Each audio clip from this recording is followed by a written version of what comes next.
எவ்வளோ சந்தோஷமாக இருக்கணுன்னு தெரியுமா? ஏன்? ஒரு மனுஷன் சந்தோஷமாக இருக்கிறதுக்கு என்ன வேணும்?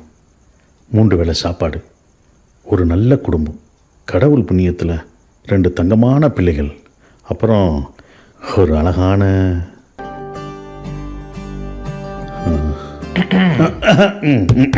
அதான் அழகான மனைவி. அப்படி பார்த்தா உலகத்தில் சந்தோஷமான மனுஷன் நான் தாண்டா.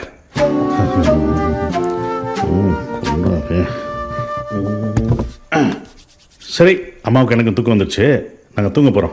வா. எனக்கு தூக்கம் வரலையே. எனக்கு வருதே, வா. அப்பா, உண்மையிலே நீங்கள் அப்பாவை கிடைச்சதுக்கு நாங்கள் தான் கடவுளுக்கு நன்றி சொன்னோம். சும்மா. அப்பா, இன்னொரு விஷயம். என்னடா? இன்றைக்கு நீங்கள் எந்த ரூமில் தூங்கோ. இன்றைக்கு நீங்கள் எந்த ரூமில் தூங்கோ, தம்பி அம்மாவோட தூங்கட்டும். ஏன்?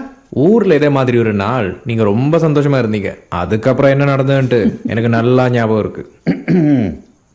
ஏன் அதுக்கு பிறகு என்ன நடந்தது? ஒன்றும் நடக்கையில் 1.5 வருஷம் கழிச்சு நீ தான் நடந்த. ஓ, நாட்டி பாய். சீ, பிள்ளைகளாடா நீங்க. நான் தனியா மாடியிலே படுத்துக்கிறேன்.